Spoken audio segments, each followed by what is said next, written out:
Okay, so in this video we will be beginning the Geometry and Measurement module from the Further Mathematics course, and we are beginning by looking at a review of angle properties.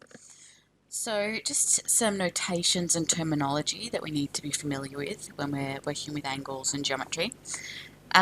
So we talk about an acute angle. So an acute angle is an angle that's less than 90 degrees.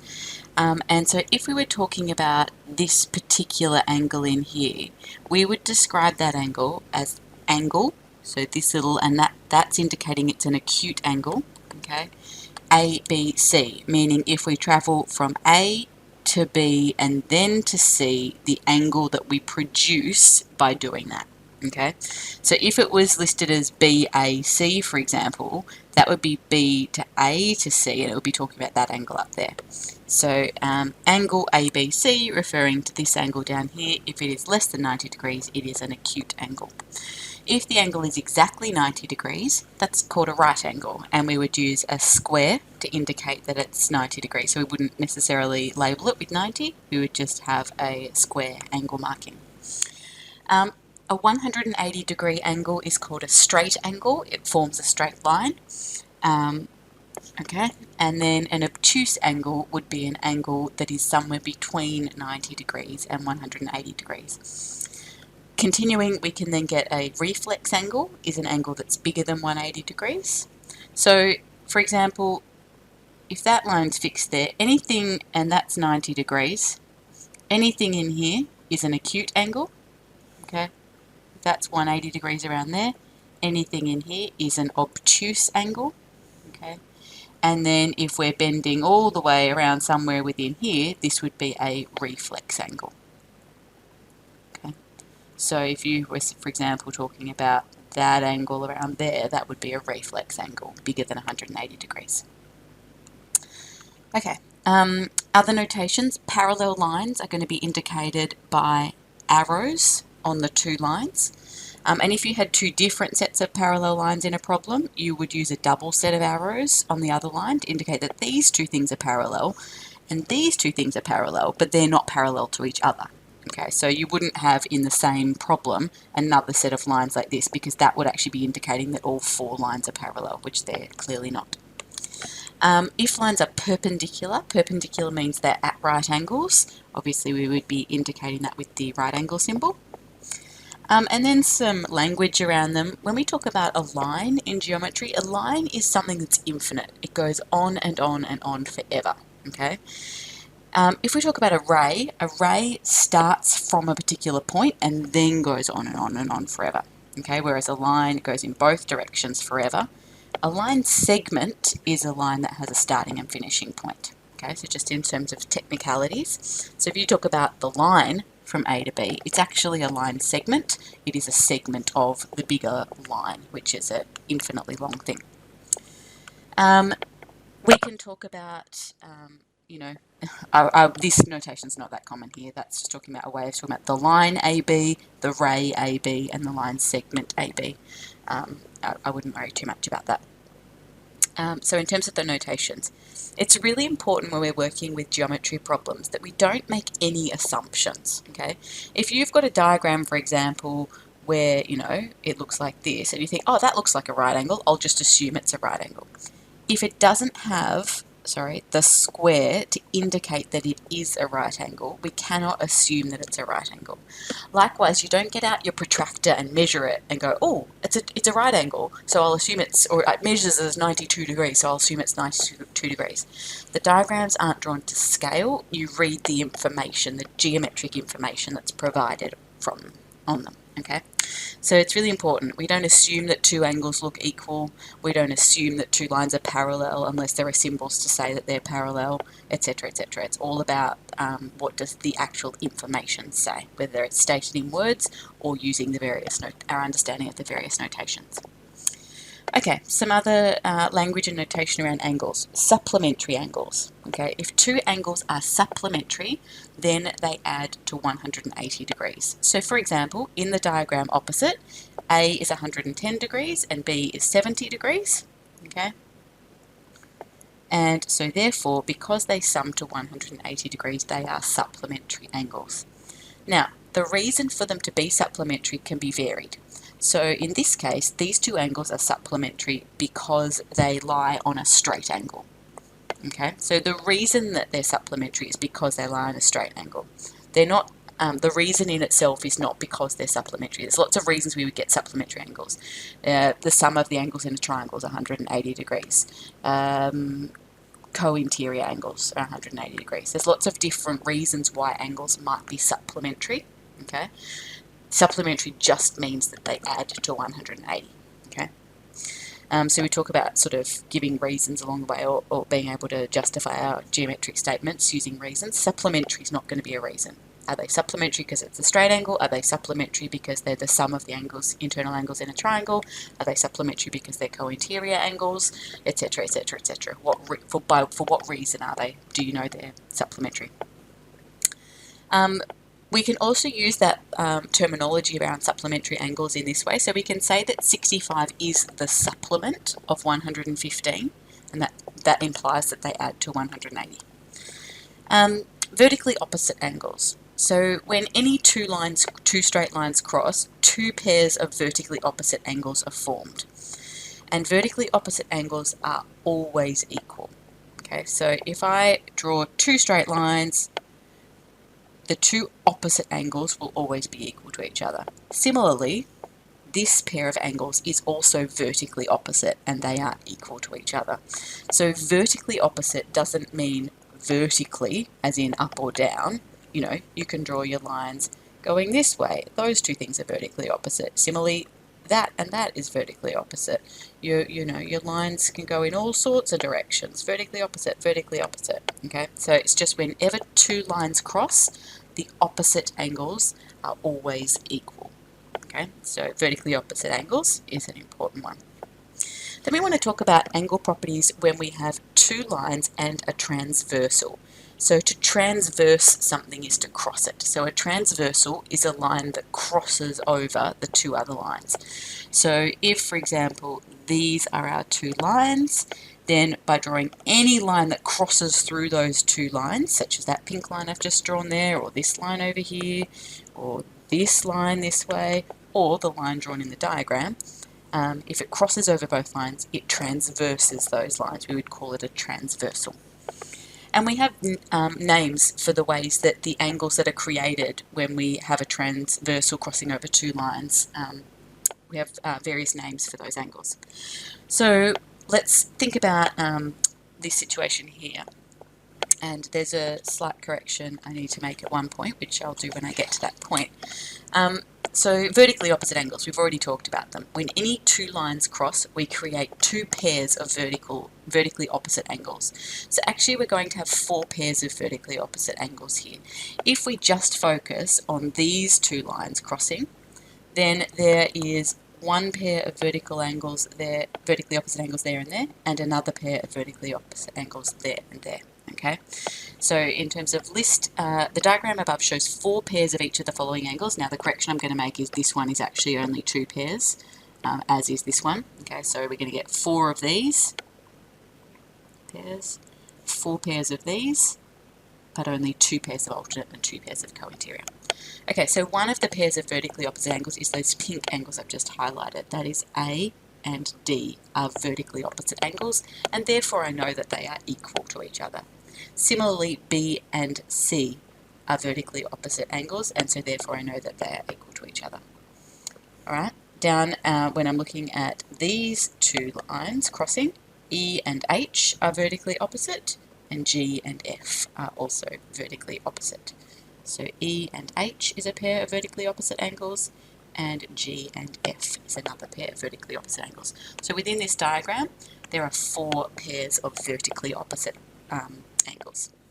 Corresponding angles. So the word corresponding, if something corresponds to something else, it's sort of the same as or similar to something else. And so this is about the angles being in corresponding positions. Okay, so if you imagine you've got 2 points here where the transversal crosses the lines. Okay, you've got top right, top left, bottom right. Okay, so the top right position up here is corresponding to the top right position down there. So this angle and this angle are corresponding angles. Okay, that position relative to the point corresponds to that position relative to its point. Okay, so B and F are an example of corresponding angles. A and E is another example of corresponding angles. D and H is another example of corresponding angles, both at the bottom right of from the point. And then the third pair, I haven't got another highlighter available, the third pair is C and G. Okay, so in terms of the pairs of corresponding angles, A is corresponding to E, B is corresponding to F, C is corresponding to G, and D is corresponding to H. So we have 4 pairs of corresponding angles. Now we'll talk about what we know about corresponding angles, but the vertically opposite angles are always equal. Corresponding angles are not always equal. Okay, so in this instance, B and F are not equal angles, but there are situations where corresponding angles are equal, and we'll talk about that in a moment. But even if the lines, that angle there corresponds with that angle up there. Okay, and don't forget your lines can also go, you could have your 2 lines this way and your transversal this way, so that angle would correspond to that angle. Alright, that angle would correspond to that angle. That one would correspond, sorry, I was trying to check my pen. That one would correspond to that one, and that one would correspond to that one. Okay, so you need to be able to see these same patterns in rotated. I think sometimes people get in the routine of always thinking about these as looking a particular way. So one of the things I would encourage you when you're working with geometry problems is to turn the page around if you're struggling to see the connections between angles. Just try looking at it from a different angle, and you might all of a sudden see new relationships that you just weren't able to see when you looked at it at a particular orientation. Okay, alternate angles, there's actually only 2 pairs of alternate angles here. So alternate angles must be interior to the lines that the transversal crosses, okay? So the transversal is crossing over 2 lines, and this region that I'm shading here is interior, in between those 2 lines, okay? So alternate angles must be interior, okay? And they must be interior but on opposite sides of the transversal. So this angle is interior to the 2 lines, there's 4 angles that are interior to the 2 lines. There's D, C, E, and F, okay? But when we're talking about alternate angles, they must be on opposite sides of the transversal. So E and D is an example of alternate angles. C and F is the other pair of alternate angles, okay?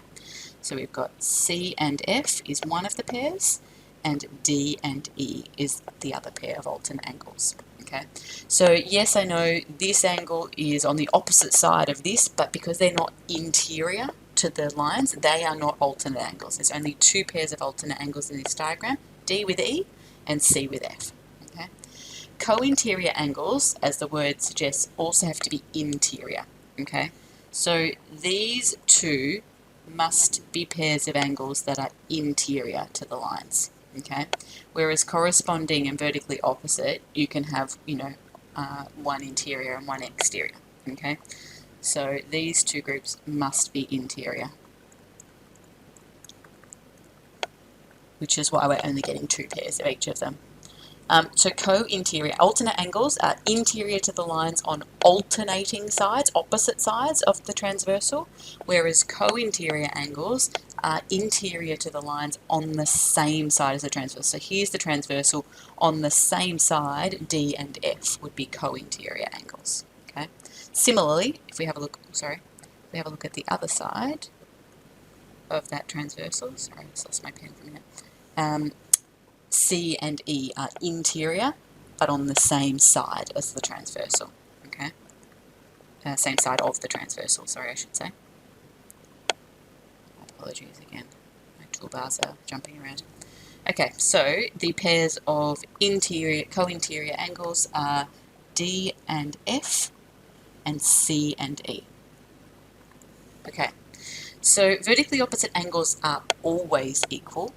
There are also connections between corresponding alternate and co-interior angles, but only in certain situations, okay? So,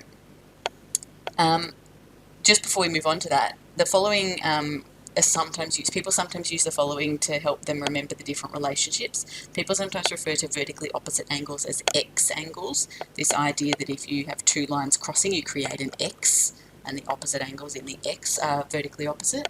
Corresponding angles, if you've got two lines and a transversal, the corresponding angles form an F. Okay, but again, they're sort of misleading, and I'm a bit reluctant about them. I'm just referring to these because I know some of you will know them as these things, but equally, you know, these ones over here are also corresponding, and they're not. That's a backwards F. So, you know, we could also think about it this way, and that's upside down. So it is, F angles can be helpful, but make sure you're turning your page around so you can perhaps see that F. But it could also potentially be a backwards F, and they're still corresponding. So I'm a bit hesitant to promote these too much. Alternate angles, some people learn those as Z angles. Okay, so remember, on alternate sides of the transversal. Okay, so equally though, it would also go the other way, which is a bit less of a Z, but it is still that Z idea. And co-interior angles, some people learn those as C angles because they're on the same side as the transversal. Equally though, they could also be over here, they would also be C angles, and that's a backwards C. So, you know, I just refer to those, that it's not official mathematical terminology. I would never write Z angles or C angles on an exam. But just some of you, I'm aware, year 7, 8, 9, 10, learn them through these sort of patterns, so just to draw those connections. Okay, so anytime we have two lines being crossed by a transversal, we form corresponding angles, we form alternate, sorry, I had to change my pen there, we form alternate angles, we form co-interior angles, okay? However, when the two lines are parallel, there are particular properties for corresponding angles, and there are particular properties for alternate angles, and there are particular properties for co-interior angles, okay? So if the transversal crosses parallel lines, which remember is going to be indicated with arrows, then the corresponding angles are equal to each other, okay? So if the lines aren't parallel, they are still called corresponding angles, but if the lines are parallel, then the corresponding angles are equal, okay? So for example, in this diagram here, parallel lines, so therefore those corresponding angles will be equal. Remembering there's also other pairs of corresponding angles here. You know, that angle is also corresponding to that, so they would be equal to each other. That angle under there is corresponding to that one down there, so they would be equal to each other. This one here is corresponding to this one here, so they would be equal to each other. Again, turn your page around, get used to seeing these relationships in different directions. Those are corresponding angles given that the parallel lines are going this way. Okay, those are also corresponding, they would be equal. That and that is corresponding, so they would be equal, and that is corresponding, so they would be equal because the lines are parallel. Again, if a transversal crosses parallel lines, then alternate angles are also equal. Okay, so if the lines aren't parallel, and you've got a transversal, that is alternate to that. It's still called alternate angles, but they are not, but if the lines are parallel, then the alternate angles will be the same size. They'll be equal to each other. Okay? And also if the lines are parallel, the co-interior angles are supplementary. That is, they add up to 180 degrees. Okay? So if I have two non-parallel lines, those angles are co-interior, but they're not supplementary. However, if the lines are parallel, then the co-interior angles are supplementary. Okay. Now these statements work in reverse as well. So if the lines are parallel, the corresponding angles are equal. The converse of that statement is true, and the converse of that statement says that if the corresponding angles are equal, then I know that the lines have to be parallel. Okay, so this information works in two directions. We talk about, we say that the converse is true. So if the transversal crosses parallel lines, then the alternate angles are equal. The converse statement of that, which is also true, is that if the alternate angles are equal, then the lines being crossed by the transversal must be parallel. Okay. The third one, if the transversal crosses parallel lines, then we know that the co-interior angles are supplementary. The converse of that statement is also true. in that if we have co-interior angles that are supplementary, then the lines that the transversal is crossing must be parallel. Okay, so that's these three statements here. So for example, in the diagram shown opposite, we've got a diagram, nothing's to scale, there's nothing here to indicate that anything's parallel, but the fact that we've been given these two 95-degree angles and that they are alternate tells us that if given that those alternate angles are equal, line 1 must be parallel to line 2. It's the only way that can be true. Okay, and we could write that this way. Line 1, so these two vertical lines, simply just draw that, is parallel to line 2, and we would give a reason by which we know that they're parallel. So line 1 is parallel to line 2 because we know that the alternate angles are equal.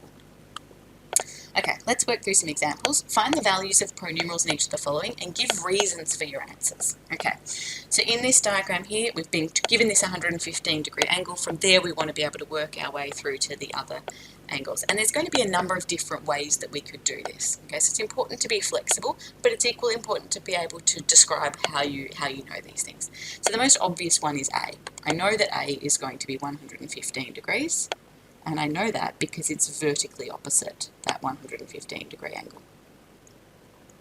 Okay. Now, if we think about B, B is down here, and B also has a direct connection to the 115. B is alternate to the 115.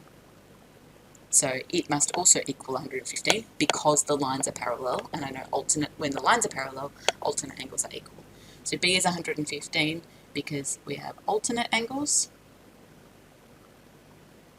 Okay. You could also have talked about B being corresponding to A. Okay. That would have been the same. It's the same reason. That angle there is corresponding to that angle there, and so they are equal because the lines are parallel.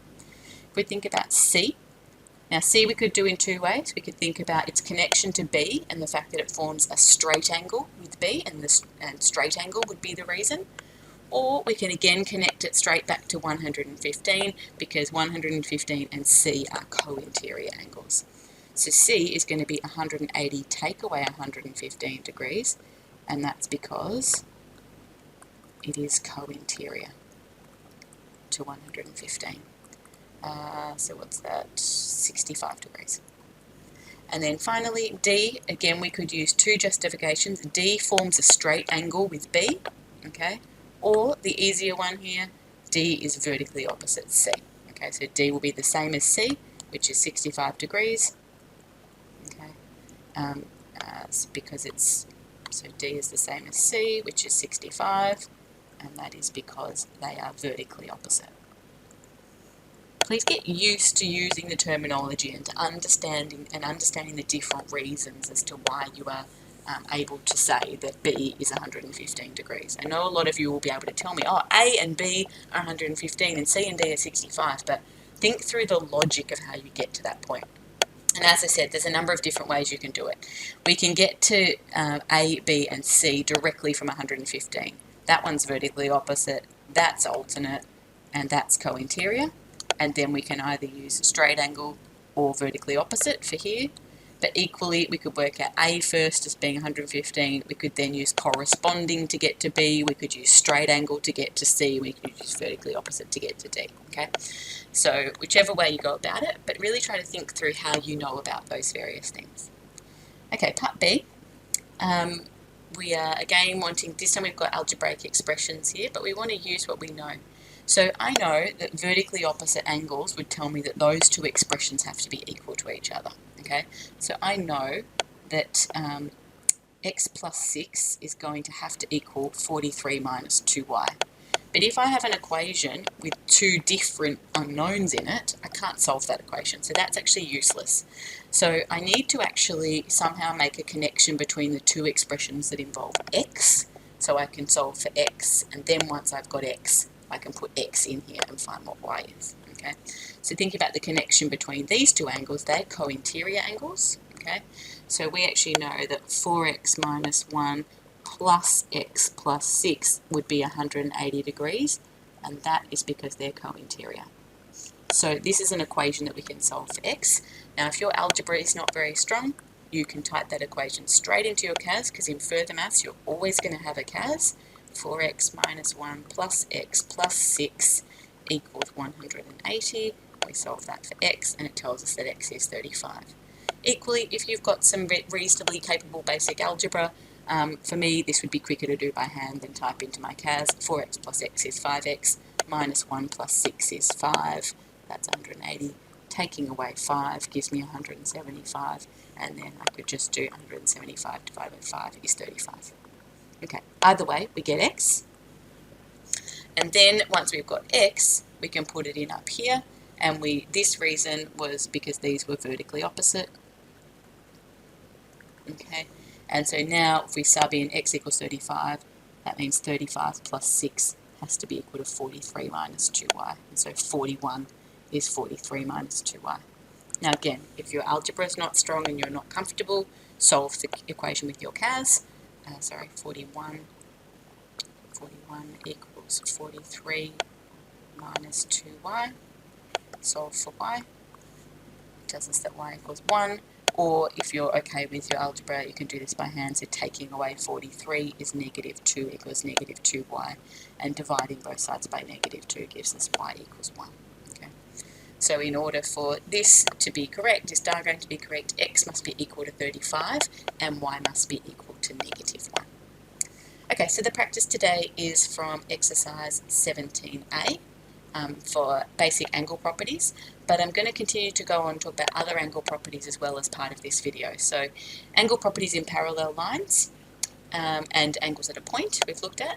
If we also talk about properties of triangles, we know that the sum of the interior angles in any triangle is 180 degrees. So if you have a triangle, big, small, equilateral, scalene, isosceles, whatever, the sum of those three angles in the triangle must be 180 degrees. Okay? An equilateral triangle has three sides of equal length, and we haven't talked about this notation beforehand, but straight lines running perpendicular will indicate that those lines are equal.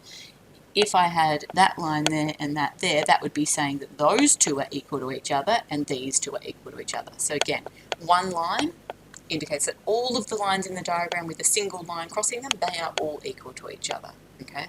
Whereas if I had that, those two are equal, but that one's not equal to them. Okay, so again, going with the information.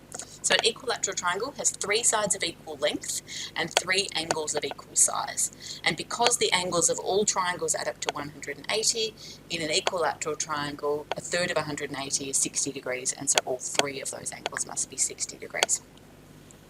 An isosceles triangle has two sides of equal length and two angles of equal size. Okay. So here we have two sides with equal length as indicated by that, and so therefore the two angles at the bottom of each of those equal side lengths must be equal.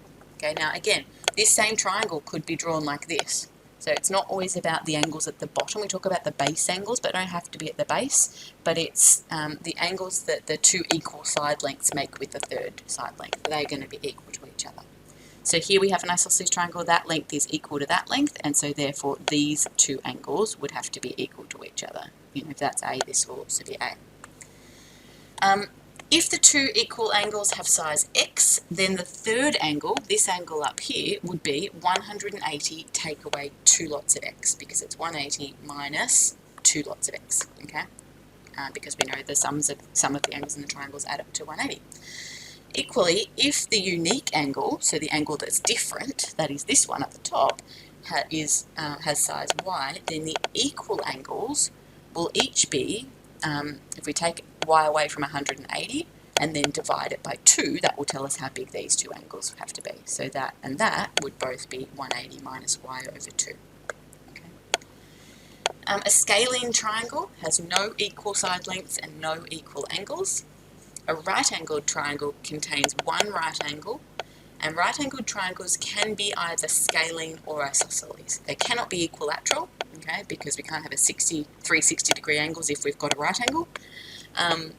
So they can either be scalene, in which case all three side lengths will be different and all three angles would be different, but they could also be isosceles. So if it's right-angled and it's isosceles, these two side lengths would have to be equal to each other. This third side length, the hypotenuse, we'll talk more about that further, would be different. And then we can also work out that if it's a right-angled isosceles triangle, if there's 90 degrees here, and that all the angles have to add up to 180, these two have to also add up to 90, and if it's isosceles, they have to be the same, and so therefore they're both 45. An exterior angle to a triangle is always equal to the sum of the two opposite interior angles. Okay. Now this is a rule about triangles that students often bypass, and they do two steps to these kind of problems where you can actually use this exterior angle idea.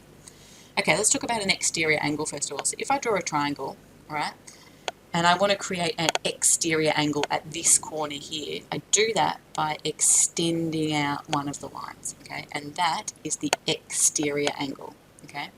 And it will be equal to the sum of the two opposite interior angles, okay? So this is an interior angle, this is an exterior angle. Interior to the triangle, exterior to the triangle. The exterior angle will be equal to the sum of the two opposite interior angles. So that plus that will equal that exterior angle, okay? If I drew my triangle differently, if I instead extended this line out and had that exterior angle, that would be equal to the sum of that one and that one inside the triangle, okay? If I had a triangle and I extended this angle out here, that exterior angle would be equal to the sum of the two opposite interior angles. So that would be this one and this one, okay? If I did this and I extended the triangle out there, that exterior angle would be equal to the sum of the two opposite interiors. So this one plus this one will give me this one, okay? And that works because if, for example, let's just think about some numbers. Let's say, let me do it. Let's say I've got this triangle here. So that's the exterior angle. Let's say that's 20, and let's say that's 60, okay? So we could use the fact that the triangles all add up to 180 to work out that this angle here is going to be 180 minus 20 and minus 60, and so it's going to be 100 degrees, okay? And then we can use the straight angle to say that this angle is going to be 180 minus this one, which is 100, and so that's 80. And so essentially what you've done is you've added up these two angles and taken them away from 180 to get this one, and then you've taken this angle and taken it away from 180 to get this one. And so actually, rather than do that in two separate steps, you can just bypass the middleman of working out this angle at all and just say, well, if I add up these two angles, I add those together and take them away from 180, sorry, if I add them together straight away, that's going to get me straight to this 80 degrees, which is what's happening out here, okay? So as I said, you can avoid ever having to use the exterior angle rule because you can always just, use the sum of the triangle to work out what this angle is and then take it away from 180 to work out this angle. But the exterior angle rule is essentially doing that in two steps. All right, example 2, calculate the value of the pronumerals in each of the following. All right, so in part A, we've got an isosceles triangle as indicated by these two lines, which means immediately we can say that B must be 8 centimetres. Okay, and that's because we can see that it's an isosceles triangle. Okay, and we can also therefore know that C must be equal to 50 degrees, and that's also because it's an isosceles triangle. Okay, in part B, we have parallel lines as indicated here. We also have a right angle as indicated here. So we've got a bit going on. Now, be careful here because there's actually two transversals, okay? So if we were just focused on this transversal, then that angle and that angle are co-interior. So we can actually use that fact to work out, well, 90 plus n plus 27 must be 180. They are co-interior to each other. That angle and that whole angle are co-interior to each other, so you just need to be careful here. So there's a number of different things we could do. The obvious to me is to perhaps work out what this angle here is first, using the triangle, the fact that the triangle adds up to 180. Then we can use the straight angle to find m, and then we can use the fact that these are co-interior to find n. Okay? Or actually we could go straight from this unknown angle here to n, because they're alternate. So I might call this one something else. I'm going to call that A. So let's work out A first. A will be 180, take away the 90 degree right angle and take away 27. So 180, take away 90, which is going to be 90, and take away 27, which gets me to 63. So A is 63 degrees. It's not part of the question, but we need that angle to help us with the next bits. Okay, so then we know that M plus A is 180 because they form a straight angle. Okay, and so that means that M is going to be 180 take away A, which is 63. And so that is, you can get your CAS to help you, but that's going to be 117 degrees. And then N we know is the same as A, and that's because they are alternate. Okay, and so therefore N is going to be, what was A? 63. N is 63 and M is 117. And this initial one up here, we worked out A by using the triangle, by using the triangle angle sum. So the sum of the triangle, angles in the triangle. Okay, part C. So part C is a fairly simple example of an exterior angle. So this is the exterior angle, and we know that that's going to be equal to the sum of the two opposite interior angles. So if we just do A plus 81, we know that is going to equal 140. And that's the exterior angle of a triangle. Okay, and so therefore A will be 140 take away 81, which is 59 degrees. Okay, part D. Alright, so here we can actually use something that's not explicitly indicated, but because these two lines are both, these two angles are both 90 degrees, okay, and they are corresponding angles, if we think about these two lines and a transversal, the fact that the corresponding angles are equal tells us that we have parallel lines, okay? So we have parallel lines, because the corresponding angles are equal. And then the fact that we now know we know from the basis of the 90 degrees that the lines are parallel, and then we can use the fact that they're parallel to work to be able to use 40 to find A. So given that the lines are parallel, A and 40 are corresponding angles, and so if they're parallel lines, corresponding angles are equal. So A will equal 40 degrees, and that's because they are corresponding angles. And then we can calculate B just using the triangle. Okay, so B will be 180 take away 90 and take away A, which is 40. And so that's going to be 50 degrees. And that's just using the triangle angle sum. Oops. Triangle angle sum. Okay, and then finally here in part E, or finally for the work on triangles, we've got a pair of parallel lines here. Another key, one of the things I said to you is turn the page around if you get stuck. The other thing that can be really helpful is to actually extend out the lines so you can see what's happening in the diagram a bit more clearly. Okay, so if I do that and just focus on the lines I've highlighted in black, if I think about this, 110 and Z are alternate angles, okay? And these are parallel lines, so when the lines are parallel, alternate angles are equal. So straight away we know that Z is 110 degrees, and that's because they are alternate. Okay. Then we can also work out, now that we know Z, we can think about the straight angle here, that all of those angles have to add up to 180. So we know that Y plus Z plus 35 equals 180 because of the straight angle. Okay, and so that means that Y is going to be 180 take away 35 and take away Z, which is 110.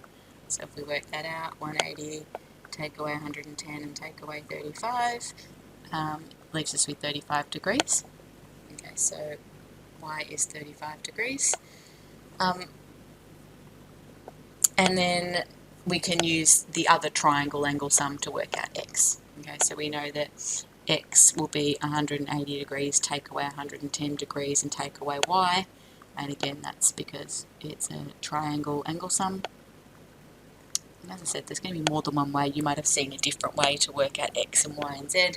And so we've got 180 minus 110 and minus 35, and so again x will also be 35 degrees. So the fact that we've ended up with x and y both equal 35 degrees means that this triangle is an isosceles triangle, but there wasn't any information here that told us that, okay? There was nothing in the diagram to suggest that those two lengths are equal. And while they might look equal, you can't just make that assumption. You've got to rely on the information. So all we've been given is two angles, the 35-degree angle and the 110 angle, and we've also got parallel lines. Okay. The other way we could have done things is we could have perhaps thought about extending these out this way and thought about the fact that this angle up here and, oh no, sorry, it would be that whole angle there.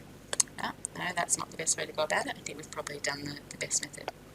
Okay, so we've looked at angle properties with parallel lines, angle properties involving triangles, and the last thing I want to look at here is angle properties of polygons. So a polygon is a two-dimensional closed shape with straight line sides. So 2D shape, closed, meaning all the sides join up to form a closed shape. So, you know, that's not closed, it's open here, okay? So it's a closed shape and the sides are straight lines, okay? So something like this is not a polygon because this side is a curved side. So the side's supposed to be straight lines by definition for it to be a polygon. The corners of a polygon are called vertices, okay? And the singular of vertices is vertex. So this is one vertex and this shape has 5 vertices. A regular n-sided polygon, regular being the key word there, has n sides of equal length and n interior angles of equal magnitude. So magnitude is another word for size. Okay. So if the polygon is regular, the side lengths have equal length and the interior angles are equal. Okay.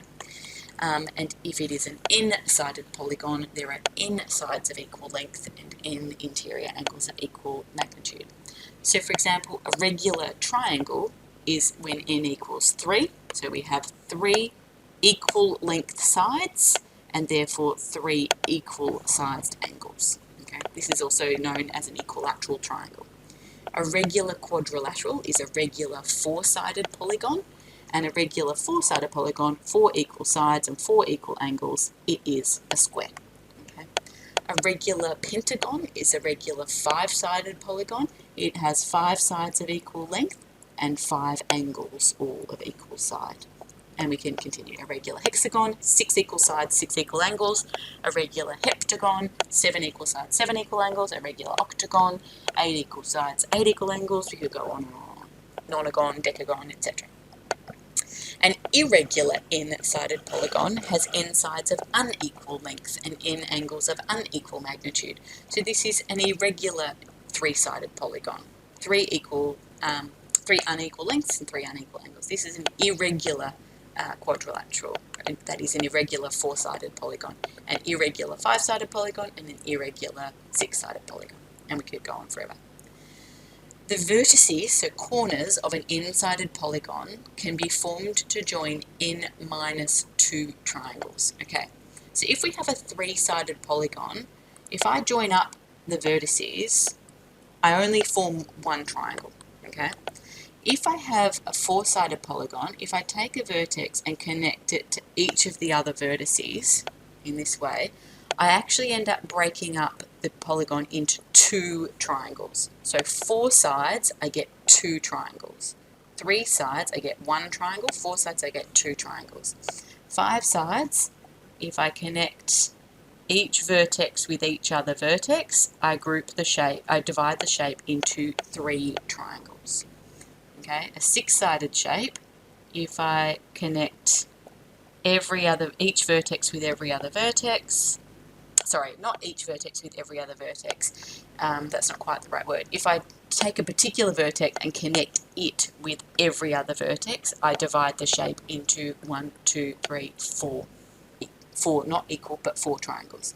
If I take a 7-sided shape and I connect one vertex with each of the other vertexes, I create a 1, 2, 3, 4, 5 triangles. Okay, so we're generalizing that by saying that if it's an n-sided polygon, it can be divided into n-2 triangles. A 4-sided polygon into 4-2 triangles. A 6-sided polygon into 6-2 triangles. An 8-sided polygon, that would divide into 8-2, so 6 triangles. Okay. Now, I'm not interested in triangles, for example, in the middle here. I'm not interested in if I do that and that and that, creating this triangle. They need to be triangles that all join to the edges. And that's because I want the interior angles of the triangles to be corresponding to the interior angles of the polygon. So if I do this, for example, this angle here, interior to this triangle, is not an interior angle of the polygon. Okay, so vertices of an n-sided polygon can be joined to form n-2 triangles. Okay, so quadrilateral can be joined up, can be divided into 2 triangles. Now, in each of those 2 triangles, we know that these 3 yellow angles will add up to 180 degrees, and we know that these 3 pink angles will add up to 180 degrees, and so therefore those angles together all form the angles of the quadrilateral, and so therefore there's 2 times 180 degrees, that is 360 degrees, form the interior angles of the triangle, of the quadrilateral. So the 4 interior angles of a quadrilateral will add up to 2 lots of 180, that is 360 degrees. And so therefore, if we have a regular quadrilateral, each of those angles will be the total of 360 divided by 4, so each of those angles will have to be 90 degrees. Okay. If I have a pentagon, it divides into 3 triangles. So these 3 purple angles will all add up to 180. These 3 orange angles will all add up to 180. And these 3 yellow angles will all add up to 180. And so therefore, when I add up that plus that plus that plus that plus that, it's equivalent to 3 times 180 degrees. That is 540.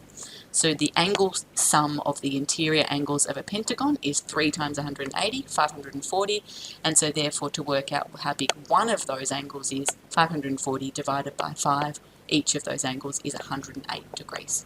Okay?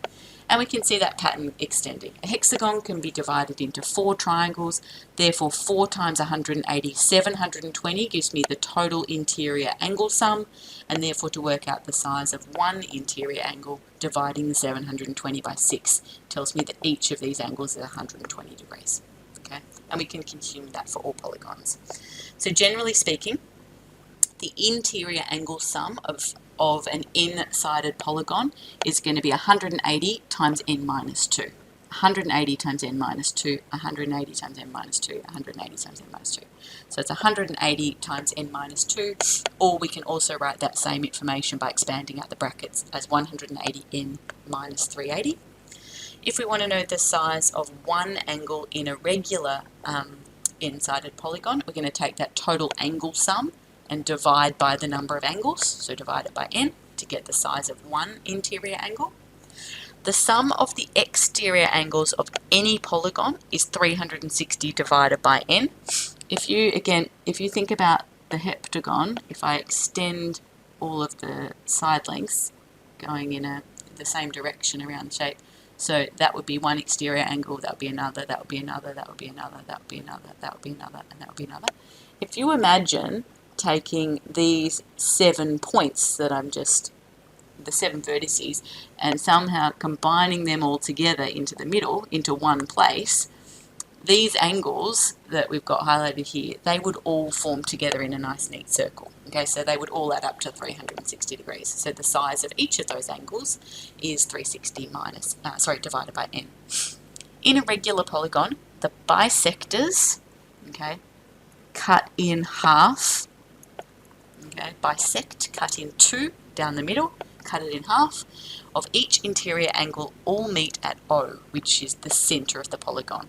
So if I take the interior angles and I go bang through the middle of each of them, bisect each of those angles, those lines will all join at the middle. Okay, so that therefore means that if I've just got one of these triangles, okay, because I know they all join at the middle, I know they bisect each of the angles, so I know that each of these angles is half of an interior angle of that polygon.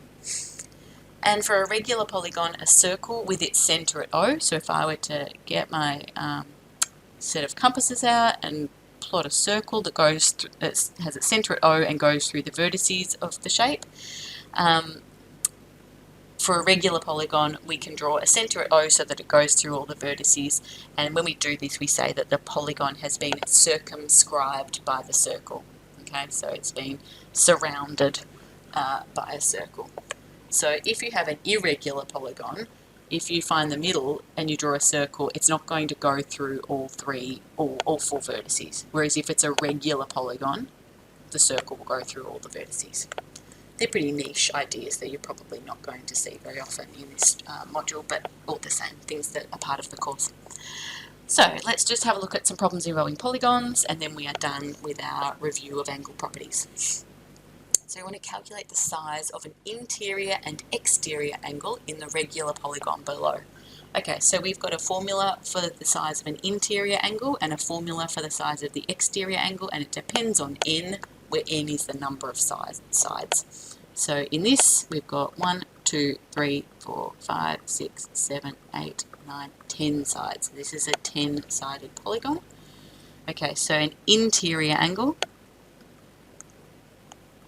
okay, is going to be 180 times n minus 2, so it's 180 times 8, and then we're going to divide by the number of, the number of angles, so that is 10.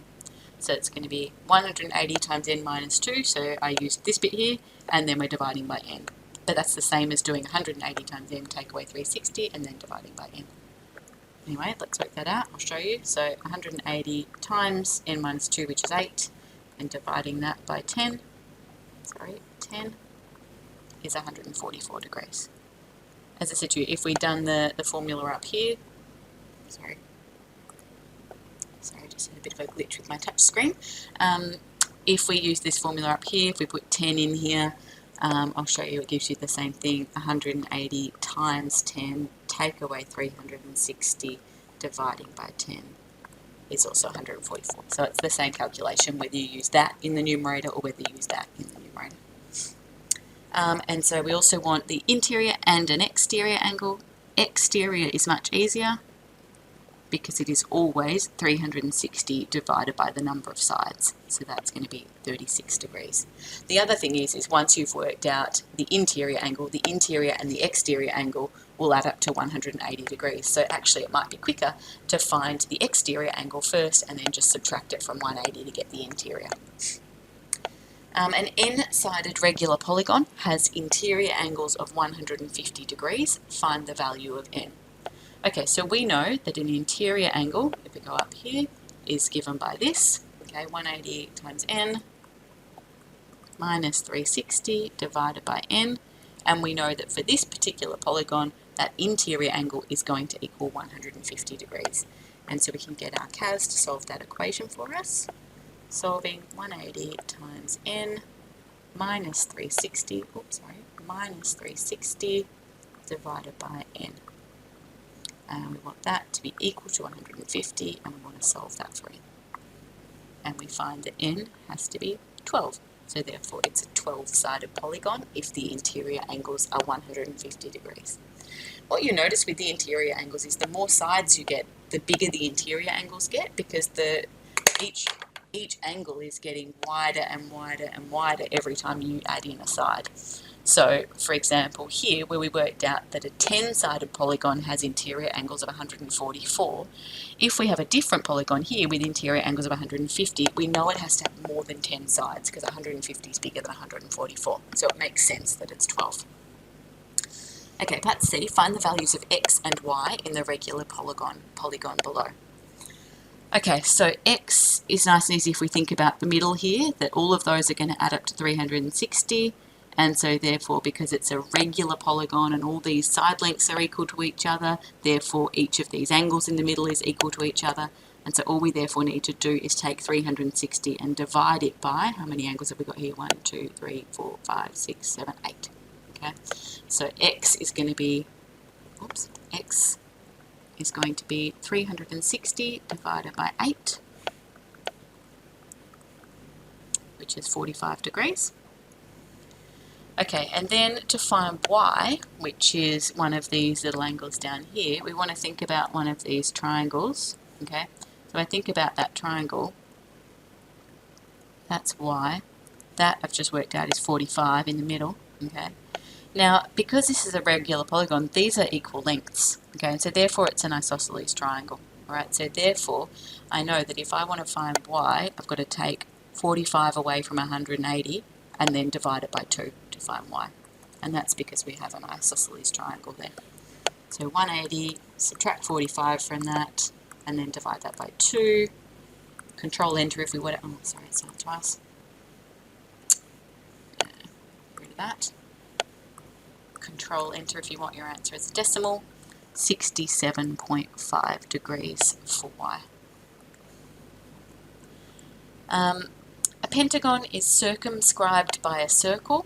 Okay, so if it's circumscribed by the circle, that tells us the pentagon is a regular pentagon, otherwise it wouldn't be able to be circumscribed. Okay, so that's important. Find the area of the circle, correct to 1 decimal place. Okay, so we want to think about, and it tells us, sorry, OA is 5 centimetres, so this is 5. So clearly the circle has a radius of 5. Okay, and so if we want to find the area of a circle is pi r squared. Okay, and so the radius of this circle is pi times 5 squared. 5 squared is 25, so it's 25 pi. That's the exact area. If I want my answer to 1 decimal place, 25 times pi. Control Enter to get it as a decimal. It is to 1 decimal place 78.5 centimetres squared would be the area of the circle. And then we want to find the area of the shaded region, correct to 1 decimal place. Now, because this is a 5-sided shape, okay, this part of the circle here is going to be 1/5 of the total circle, okay, because it would be divided into 5 equal sectors. That's called, we'll talk about sectors, we'll talk about the circle geometry a bit more further on. Okay, so therefore in part 2, it's going to be the total area, which was 25 pi, divided by 5. So actually it's just going to be 5 pi. So as a decimal, if we do 5 times pi, Control Enter, it is 15.7 centimetres squared. Equally, we could have taken this decimal value we found for part 1 and just divided that by 5 straight away, so 15.7. Okay, and so the work practicing the angle properties in polynomials is exercise 17C. So 17A for reviewing your angle properties with parallel lines, 17B for reviewing angle properties in triangles, and 17C for reviewing angle properties in polygons.